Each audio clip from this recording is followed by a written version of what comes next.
Listo.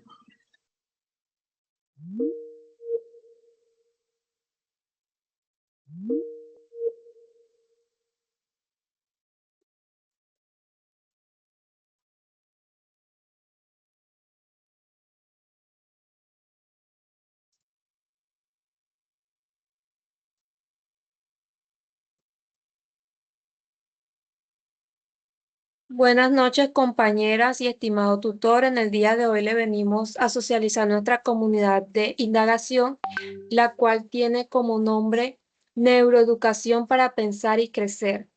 Los integrantes son Ingrid Barbosa, Cindy Córdoba, Diana Enríquez, Yerlis Marrugo y quien le habla, Gina Arteaga.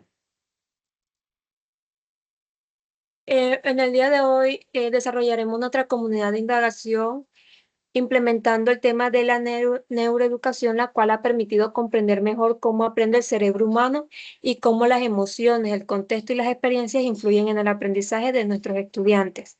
A partir de los aportes de las neurociencias cognitivas, la educación ha comenzado a transformar su metodología hacia prácticas más inclusivas, críticas y participativas. Las reglas del juego de la comunidad de indagación son escuchar respetuosamente las opiniones de los compañeros, argumentar las ideas con fundamentos y ejemplos, esperar el turno para participar, mantener una actitud crítica y reflexiva, respetar las diferencias de pensamiento, construir consensos mediante el diálogo y participar activamente en la discusión filosófica. Los objetivos son: objetivo general, analizar los aportes de las neurociencias cognitivas en la educación mediante una comunidad de indagación para fortalecer el desarrollo de la capacidad de razonamiento de los estudiantes, garantizando una educación de calidad. Objetivos específicos: identificar los principales aportes de las neurociencias cognitivas en el proceso de enseñanza y aprendizaje, reflexionar críticamente sobre la transformación de las prácticas educativas, a partir de la neuroeducación y la filosofía para niños, y por último, argumentar diferentes posturas frente a la relación entre neuroeducación, pensamiento crítico y formación integral del estudiante. Para el desarrollo de la comunidad de indagación y para abrir paso a nuestro debate, le traemos un video reflexivo.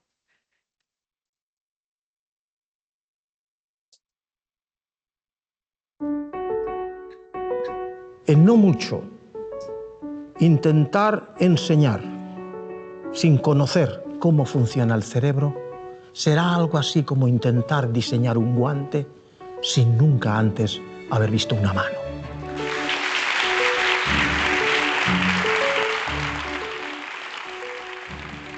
La cultura en que vivimos y que hemos conocido y conocemos se está muriendo. Está naciendo una nueva cultura, la cultura neuro, que significa el darnos cuenta que el ser humano, lo que es el ser humano, lo que siente, lo que cree, lo que piensa, lo que hace, y en ello está evidentemente aprender y memorizar, es producto del funcionamiento del cerebro. La importancia, por tanto, de ello es trascendente. Pero es tan nuevo que es discutido todavía. Hay docentes de prestigio que todavía en este momento dicen es que no es tampoco tan necesario hablar del cerebro. Yo puedo explicar lo mismo sin apelar al cerebro. Yo digo que por lo menos la neuroeducación hay que aplicarla ya, aunque solo sea, o aunque solo fuere, para atajar, destruir lo que son, y ustedes y vosotros habéis oído hablar de ello, los mitos, neuromitos o falsas verdades. Hoy todo el mundo habla del cerebro, porque es la referencia importante, más allá de la filosofía. Es lo que nos aporta datos constatados. Y cuando hablamos así, hablamos de que podemos hablar de la memoria, del aprendizaje y de la memoria. Podemos hablar, insisto y lo repito, de valores y normas. Pero podemos hablar ya con fundamento de lo que significa y el valor que tiene la atención. Por ejemplo, el ejemplo más paradigmático del valor que puede tener la neuroeducación es para habernos dado cuenta, en un tema tan debatido como es ¿cuándo comienza un niño a leer? ¿A los 3 años? Evidentemente no. El niño que, sin embargo, tarda hasta los 7 años, evidentemente no.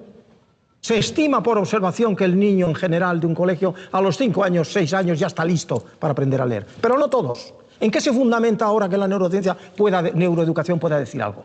En que sabemos que áreas fundamentales del cerebro, como es el área 23 y 44, en fin, áreas de Broad, ciertas áreas del cerebro, la corteza parietal posterior y la temporal superior, hay ahí un área en donde la esencia de la lectura está en transformar el grafema en fonema.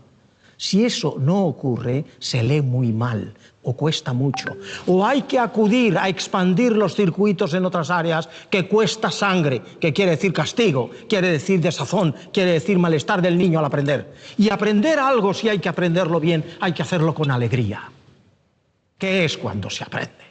Es cuando te da gusto. Eso se logra en la lectura a partir de los 6-7 años.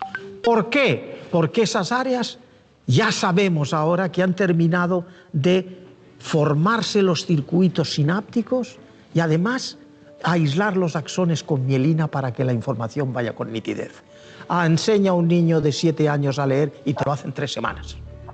Frente al niño que sí tiene y no está preparado porque tiene inmaduras esas áreas a los 4, no solo hay que castigarlo, es que hay que atacarlo en el sentido de venga que no tal. Y esto ha presentado siempre problemas muy grandes. ¿Por qué el niño de 4 o 5 años de mi vecina sí ha aprendido a leer y en mi mismo colegio el mío no? ¿Es que el mío es más tonto o es que el maestro es tonto? Pues no, se puede deber, y de hecho es cuando ocurre normalmente, a que esas áreas no están maduras en uno y en el otro sí. Esa es la versatilidad y la división. Eso es lo que como ejemplo pongo para decir que neuroeducación es importante que conozcamos.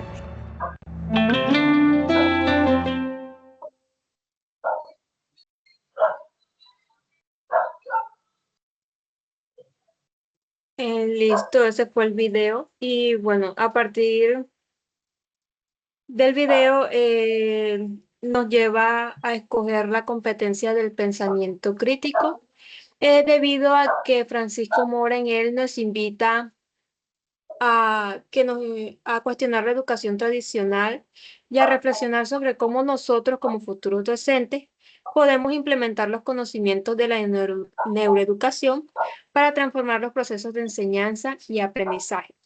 Entonces, a raíz del video y de toda la comunidad de indagación, trabajaremos acorde al pensamiento crítico, el cual se fundamenta en la dimensión del saber, lo cual nos lleva a saberes, conocimientos y experiencia dentro del pensamiento multidimensional. Ahora sí, compañeras, a partir ya de lo planteado en el video, podemos dar paso a nuestro plan de discusión.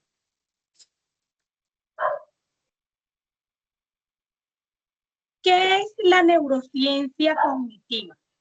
Es una disciplina científica e interdisciplinaria orientada a comprender cómo el cerebro biológico y sus estructuras neurales hacen posible las funciones psicológicas y los procesos cognitivos complejos. No busca simplemente describir la anatomía cerebral, sino mapear de qué manera las interacciones sinápticas y las redes neurales producen el pensamiento, el lenguaje, la memoria y la toma de decisiones. Citando a los autores, Payare Domínguez en el año 2021 explica que el avance de este campo se ha consolidado gracias a herramientas de medición precisa.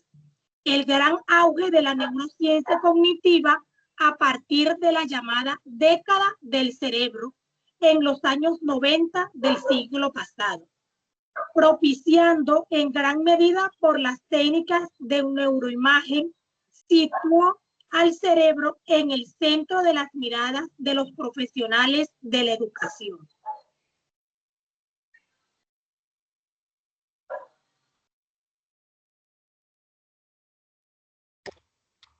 Bueno, ¿qué implicaciones tiene los hallazgos de las neurociencias cognitivas en la educación? La principal implicación es la urgencia de establecer un puente epistemológico rígido que traduzca los descubrimientos del laboratorio a la realidad de la escuela, evitando interpretaciones erróneas. Esto se traduce en la necesidad de desconstruir los neuromitos, o sea, falsas creencias sobre el cerebro en el aula, y en comprender que el aprendizaje escolar no es un proceso puramente abstracto o mecánico, sino un fenómeno biológico, emocional y social. Finalmente, estos aportes también evitan a replantear las metodologías tradicionales, promoviendo prácticas más humanas, flexibles, que reconozcan que el estudiante como un ser integral en el que interactúan aspectos biológicos, cognitivos, emocionales y sociales.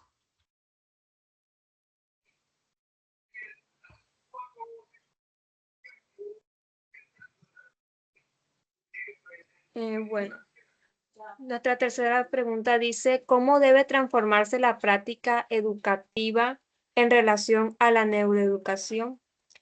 Bueno, para dar respuesta a esta, apoyándonos en los hallazgos que tienen las neurociencias cognitivas en la educación y en el video expositivo, se puede decir que la educación debe abandonar el modelo tradicional, el cual se basa en la memorización, la estandarización, y que solo prepara a los estudiantes para demandas técnicas que se ofrecen hoy en día en el campo laboral o en cualquier otro campo. Entonces, en su lugar, debemos transformarlo en una práctica orientada al desarrollo de competencias multidimensionales, como las que se presentaron anteriormente en el mapa, la cual recupere el asombro y la curiosidad como los verdaderos catalizadores biológicos de la plasticidad cerebral y las conexiones signáticas. Esto lo fundamento en Vélez Díaz 2024, quien dice que el punto de partida de aprendizaje no solo son los contenidos mecánicos o técnicos, sino el impacto que estos generan en las estructuras cognitivas de los niños. Citando sus palabras, él dice que aspectos como el paradigma constitucionista en la producción de conocimiento, el asombro como principio epistemológico en los procesos de estimulación neuronal y sináptica, se inscriben en el paradigma epistemológico de las neurociencias. Payares 2021 también nos dice que la neuroeducación no se debe utilizar solo de manera fría o puramente técnica, sino con un sentido profundamente formativo, el cual no debe limitarse a una concepción puramente instrumental de proceso de enseñanza-aprendizaje, como se viene viendo hoy en día en las aulas, sino que se oriente a la adquisición de destrezas para la inserción laboral en la sociedad global del conocimiento, sino que debe complementarse con una comprensión ética y una educación cívica en los niños que vamos a formar a futuro.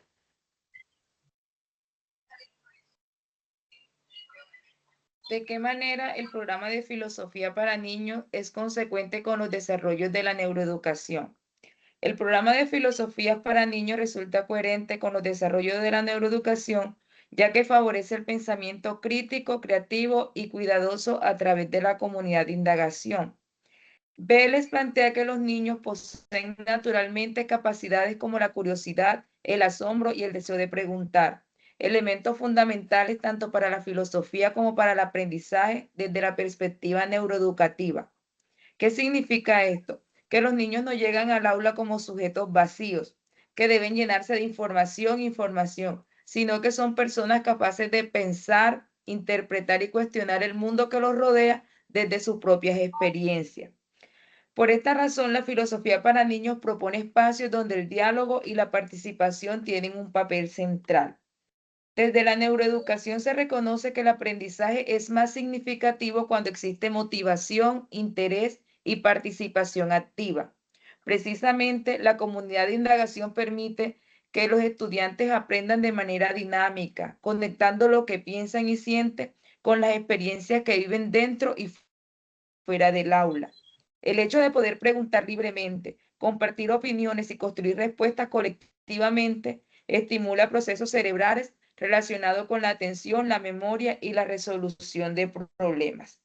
A partir de estas ideas, considero que la neurofilosofía para niños representa una oportunidad para transformar la educación en un proceso más humano, reflexivo y significativo, donde pensar, preguntar y dialogar se conviertan en herramientas esenciales para aprender y comprender el mundo.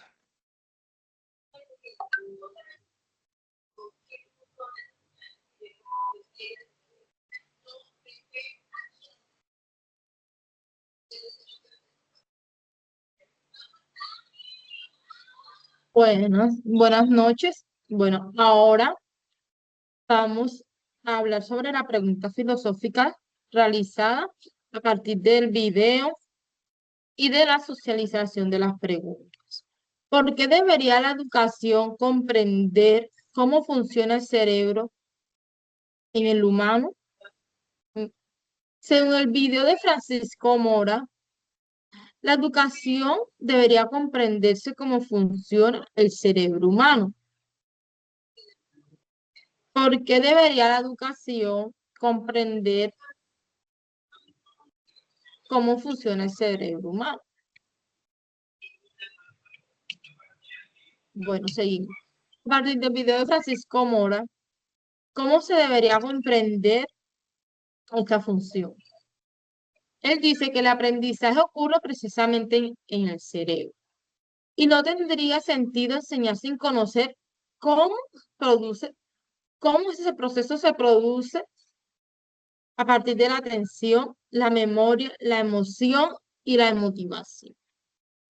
Francisco Mora explica que las emociones son fundamentales para aprender, ya que el cerebro presta más atención y recuerda mejor aquello que genera curiosidad.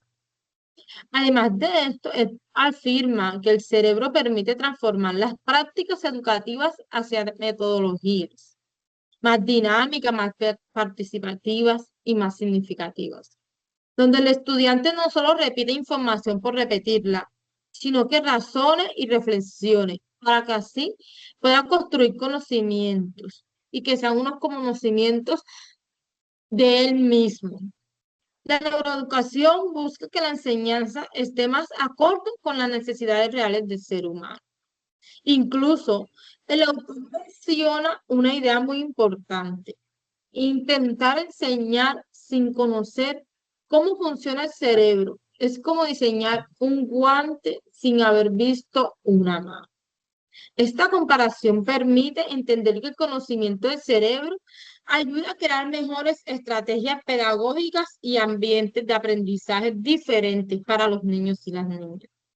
Desde una mirada filosófica, también podríamos decir que comprender el cerebro humano solo nos sirve mejorar el rendimiento académico de los niños, sino que también les ayuda a pensar, a tener capacidades críticas para que puedan dialogar y comprender directamente sus emociones y la de las demás personas.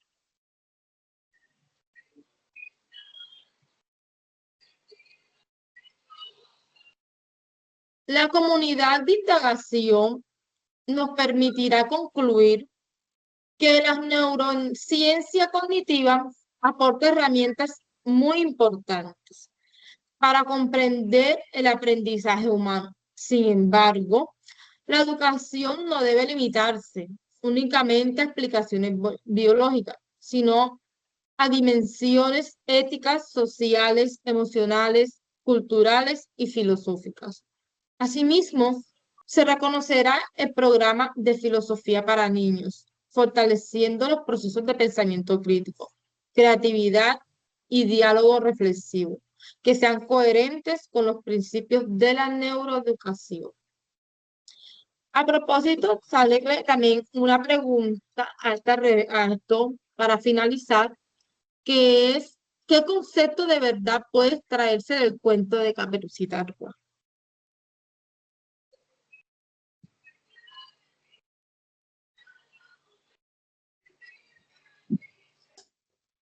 Resultados de aprendizaje. Bueno, durante la comunidad de indagación obtuvimos los siguientes resultados de aprendizaje. Primero, formular preguntas filosóficas relacionadas con la educación y el aprendizaje. Segundo, argumentar críticamente sobre los aportes de las neurociencias cognitivas. Tercero, reconocer la importancia del diálogo y la reflexión en la construcción del conocimiento. Y por último, a cómo relacionar la neuroeducación con el desarrollo del pensamiento crítico. A continuación tenemos la matriz de evaluación eh, para ver cómo nos fue. Está el primer ítem que dice el estudiante formula preguntas derivadas de la interpretación del cuento elegido. Diría yo que es un desempeño superior debido a que a partir de la discusión que tuvimos, llegamos a una pregunta filosófica de acuerdo al tema. Segundo, el estudiante identifica los supuestos subyacentes asociados a la concepción de amistad presente en el cuento, en este caso presente a nuestro plan de discusión. Pues yo diría que tuvimos un desempeño alto. El tercero está el estudiante examina las relaciones partes, todo y todo, parte en los argumentos centrales sobre la idea o concepto elegido, que se derivan en este caso del plan de discusión. Creería yo que un desempeño superior. Y por último, el estudiante sabe cuándo evitar, tolerar y utilizar ambigüedades en el momento de discutir en una comunidad de indagación el concepto elegido. Pues diría que un desempeño superior debido a que todas respetamos los tiempos de todas al momento de dar su punto de vista en el plan de discusión. Vamos a las conclusiones.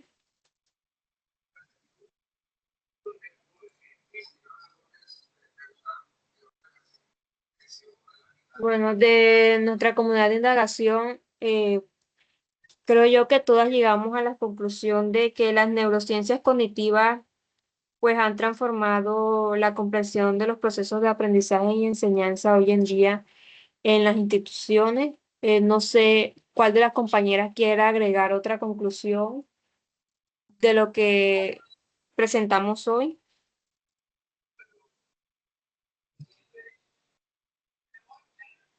También podemos decir que la filosofía para niños favorece el desarrollo del pensamiento crítico y la reflexión colectiva.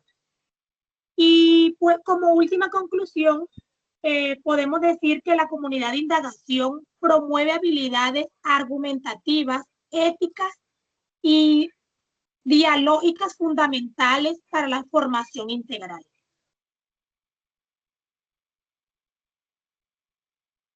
Ok.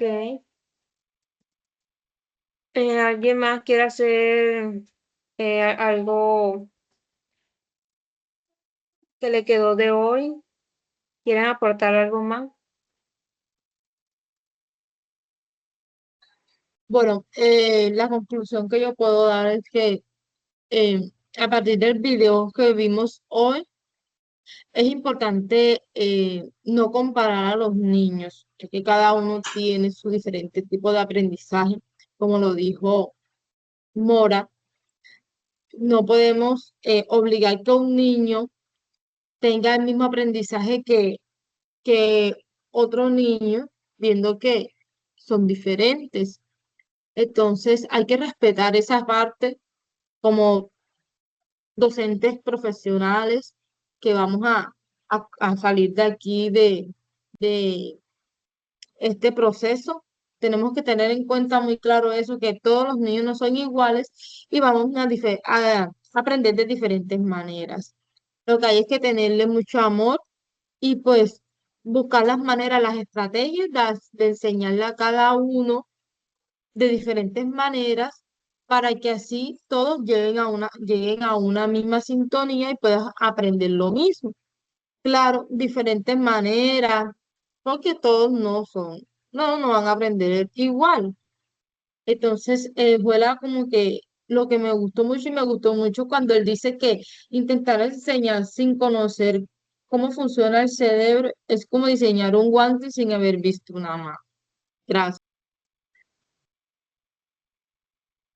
Según lo Bueno, que dice la compañera, me parece importante la propuesta de transformar el rol del docente.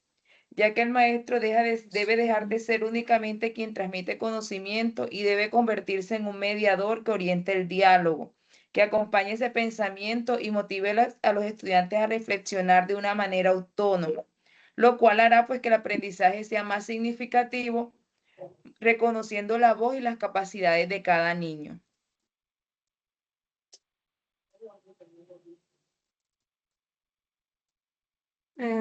Bueno, estimado tutor y compañera, pues esa sería nuestra comunidad de indagación y pues lo que pudimos desglosar sobre la neuroeducación cognitiva.